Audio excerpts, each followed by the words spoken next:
A few weeks ago, I acquired this beautiful land in Sicily, and my first goal was to create my vegetable garden to grow my own organic food. And today, it's time to make it happen. So, let's grow. I just acquired this land and it's currently totally off-grid. No electricity, a collapsing room, but lots of dreams and potential. I just discovered a natural water source and I can start now my organic garden to grow my own food. It's a lot of work, but we're building a closed-loop system to reuse as many resources as possible. Join me in this adventure. This 12-hectare land has so much to offer. Welcome to this new video. These past weeks, I worked a lot in the garden to basically create the first steps of this Sicilian organic garden. And I can already tell you the results are quite amazing. It's really encouraging and fascinating. And in this video, I want to share with you how I prepared my soil. We're going to talk about like fertilizing the soil, irrigation, what to plant, and also some quite interesting organic gardening techniques. But before working the soil together, I just wanted to remind you how this whole space looked like a few weeks ago. I decided to create the garden in the lower part of the land where rainwater naturally accumulates and where trees can provide natural shade. This area was completely overgrown with flowers that we had to clear, and only then we could finally reveal the space and the bare soil beneath. But when you have a tough soil like this, it's very hard to plant in there. So what we need is actually to loosen up the soil, to aerate the soil and to decompact it. Because right now, this soil cannot welcome new plants. It's super hard to dig into this soil and also it won't retain any water. So we really need to create the favorable conditions to welcome an organic vegetable garden. This soil had been abandoned for years, depleted, compacted and full of rocks. So I chose to start with a light surface intervention to open it up, relieve compaction and bring air back into the soil. This is a one-time intervention, not something I would ever recommend as a regular practice. It's only a simple way to reset the condition and kickstart the regeneration process that we will explain later on. So in our case, we really made this surface tilling to aerate the soil, recreate the good condition for the soil to absorb water, retain moisture, and also add a lot of organic matter. But for sure, we only do it once. I won't do it twice here because we want the soil to welcome life. So here on my right, you have the soil as it was. And as you can see, it's super hard to dig in it. It's very, very compacted. That's why we wanted to rework the soil. And here on my left, you have actually the soil that has been turned and aerated. And as you can see, there is a lighter structure. So now the soil can absorb more water, can absorb all the organic matter and nutrients that I will place on it to create the fertile condition for an organic vegetable garden. So now that we have a soil that is a bit more loose, open and decompacted, the big task is actually to remove all these stones now, because it's easier to remove them, but they are still in the soil. So yeah, let's collect them because it's a nice resource to reuse later on. So let's be honest, I definitely don't have tough farmer hands yet. So I wear gloves, not just for comfort, but actually also for safety. Snakes and insects can sometimes hide under these rocks, so it's better to be cautious. In just a few weeks on this land, I'm kind of mastering the discipline of launching stones in the wheelbarrow, even without looking at it. And don't get me wrong, I don't see stones as the enemy in the garden. Of course, you cannot plant directly on them, but they do contribute minerals to the soil. So I only remove the larger ones and leave many smaller ones in place within the beds. They have a crucial role to play. So as you can see, just to prepare this garden bed, just on this small surface, look at all the stones we have. The wheelbarrow is already full. It's kind of crazy. So this soil definitely needed some aeration and decompaction. And then for sure we need to remove all these stones because you cannot plant tomatoes on stones. So it's actually a good organic resource that we will anyway reuse for the borders of our bed.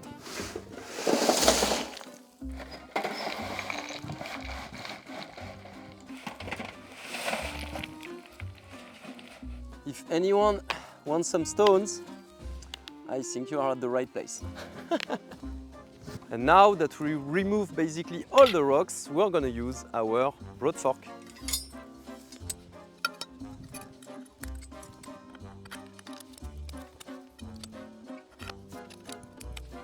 Okay, we are ready.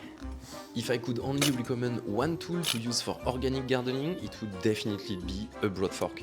I love this tool. I've been using it for years. And the tines penetrate deep into the soil, creating channels that will help water and organic matter move through more easily.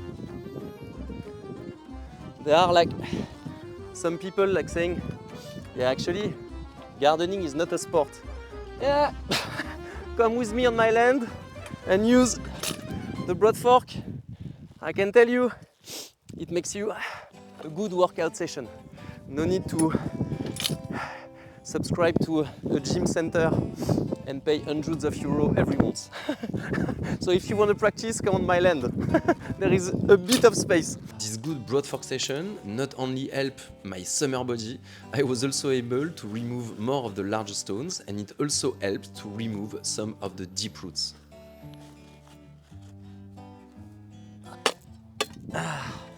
So we removed all the rocks, but there are still some, as you can see. But the soil is now like really more open.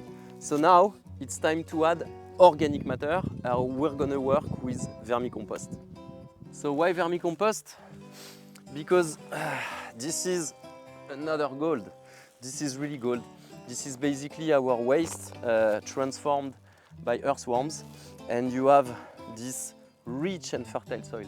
So it's full of nutrients versus manure. I also like it more because it's more balanced in terms of nutrients, so it does not like burn, you know, like the roots of your seedlings or plants. It's balanced, it's organic, and it retains also like more moisture. So really adding this on top of our soil, now that the soil is open, it will also penetrate inside the soil, so it will really like fertilize the soil like perfectly. And I hear you, you know, Nordic fans, probably you were thinking in the beginning, but why is he opening the soil? You should not touch the soil. Yeah, I agree with you. When you have a good soil, yes, a good base to start, yes, you can do no dig. With me, doing like no dig basically on stones, I'm not sure it would have been like extremely successful, and it would have taken probably years before having results and before having a soil in which I can plant. So yeah, I think that I will definitely experience no dig on other parts of the garden just to show you the difference, but I'm pretty convinced that what I'm making now is the best choice to have like a fertile soil quickly and to have like also life within the soil. So let's go.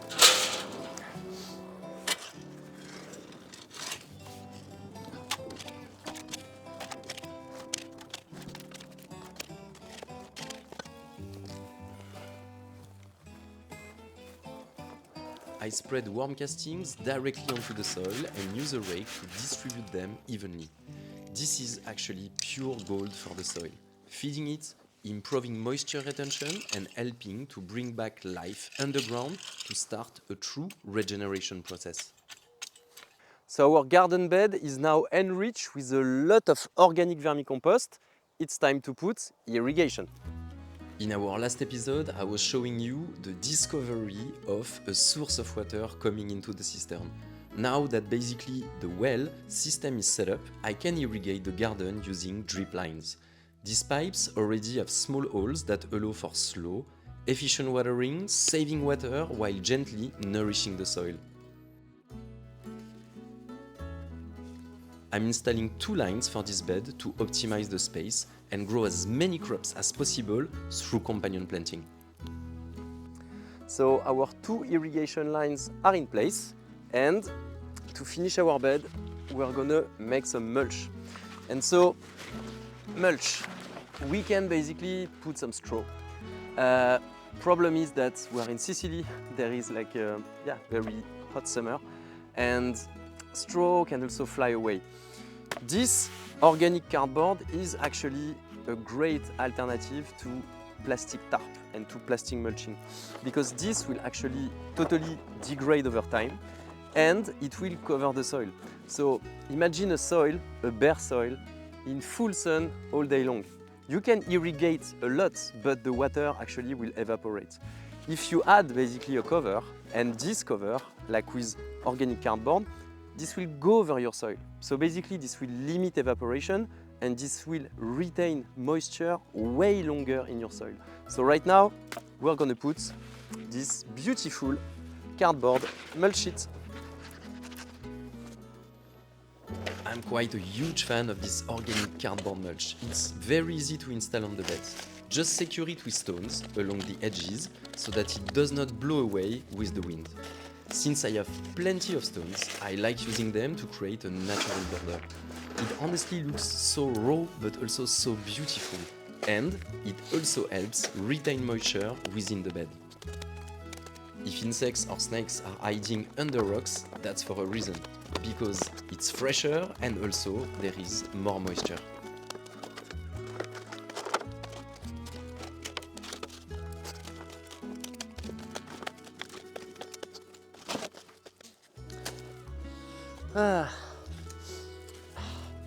Last stone, and here we go.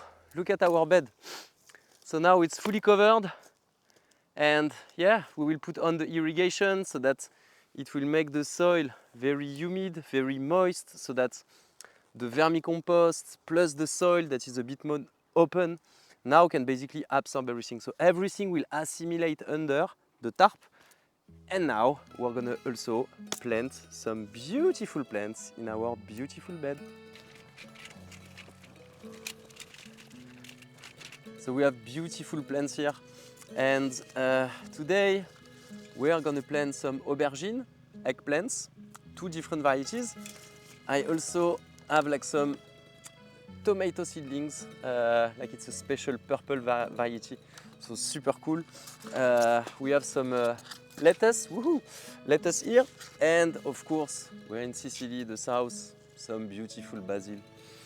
Wow, smells amazing. And we have here 2 companion plants that are extremely important, and I really recommend that in any organic garden. Firstly, it's calendula. It's really like a huge and a great companion plant for tomatoes. And here we have nasturtium. And nasturtium are actually kind of a magnet for aphids. So basically aphids will go on the nasturtium and will leave your plant alone. So it's really a beautiful companion planting strategy. And also the great point, nasturtium, fully edible. Fully edible, you can eat everything. And I mean, it tastes amazing, and look how beautiful it is, like really cool. So the good news is that the irrigation system is working properly. There is better water retention under the cardboard mulch sheet, so we can plant into soil that's already moist. To plant in the garden bed, I always start with larger crops, the ones that will take the most space, like eggplants, tomatoes, peppers, spacing them properly.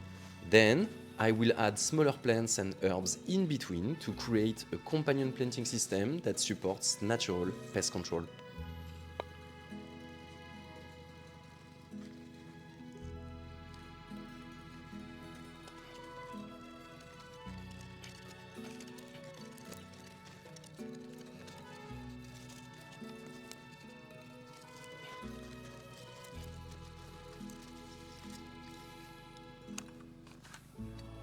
So yeah, everything is planted, and yeah, for sure, it was some work, a lot of workout, but look at that, it's like just so beautiful. We have like a garden bed that is fully organic, reusing stones, with vermicompost, with a tarp that is biodegradable, retaining moisture, avoiding weeds growing, and beautiful companion plants, calendula, nasturtium, aubergine, basil, We have like lettuce, tomatoes. Look at that, it's absolutely beautiful. If plants are happy, they will develop beautifully, and we just have like to take care of them from time to time. But yeah, so that's just one bed. But actually, if you think about like all the varieties I'm planted, it can be just this bed a lot of harvest. So that's really like optimized space and fertile space. And I will show you right now what I did on other parts of the garden, because this is just one bed, but there are other ones right here. And I'm super happy to show you basically the garden, the main part. I did this like 2 weeks ago, and what can I say? I'm like just amazed. It's so beautiful, and it's crazy to see like the before after, where basically the tractor was just like passing by, and now we can create this. It's absolutely beautiful. Strawberry, nasturtium, we have here some sunflowers, calendula, basil, tomato. Yeah, I mean, everything to be happy, right? It's just like so beautiful. So, and now that we have a new garden, it's actually time to put my garden sign that I have since my first adventure when growing food on my balcony. So it follows me everywhere. So yeah, it's with a bit of emotion that I'm basically putting my garden sign here in this new garden. Yeah, a new adventure. Now, I want to share with you a very special moment. If you remember well, at the beginning we were seeing like some beautiful lettuce, and actually we will harvest one together, and that's the first time I will harvest something from the land, and I want to share that with you, so let's go. Yeah, and it's time now to finally enjoy the first vegetable from the garden, from this new Sicilian garden. And yeah, I planted this like months and a half ago, and I followed exactly the same technique as for our garden bed, and look at that, it's absolutely beautiful. I have to say, they are so beautiful that I almost don't want to harvest them, you know? I just want to stop the time so that they can stay like this and that I can enjoy the view every day. But honestly, it's wow, such a dream and such a beautiful moment for me. So yeah, let's harvest this lettuce.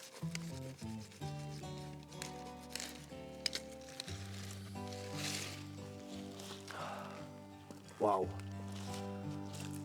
look at that, amazing, like wow, beautiful. And the green is definitely green love. So cool. So do you hear that crunch? That's amazing.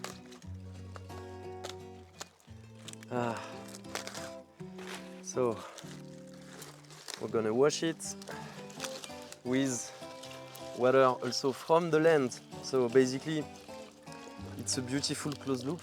Everything is from the land, like the water, the soil, the resources. And we have now this homegrown lettuce that I'm sure will be delicious.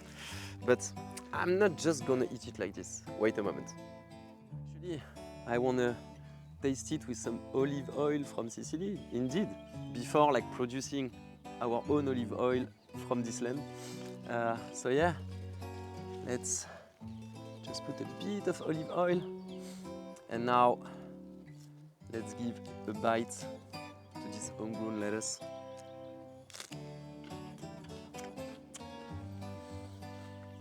Wow.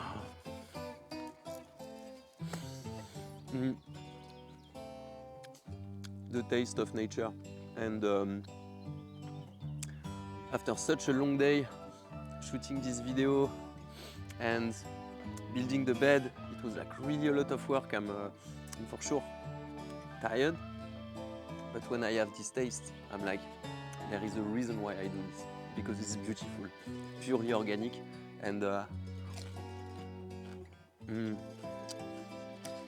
I wish you could really taste this amazing lettuce, and so happy. The first one of many more to come, I hope. And yeah, wanted to share with you this special moment.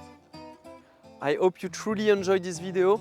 Thank you so much for watching, and I was super happy to share with you this technique of organic growing. And yeah, there are like many different techniques. I think, you know, the most important thing is to basically adapt to your local climate and to your local condition, and most importantly to the condition of your soil structure. So yeah, truly hope you enjoyed. If you have any comments or suggestions, please write a comment, because I'm like really like enjoying reading all your comments and suggestions. So yeah, thank you so much. And next episode will be kind of cool. It will be about like building the camp, like building a even bigger camp. So yeah, thanks so much again, and of course, green love to you.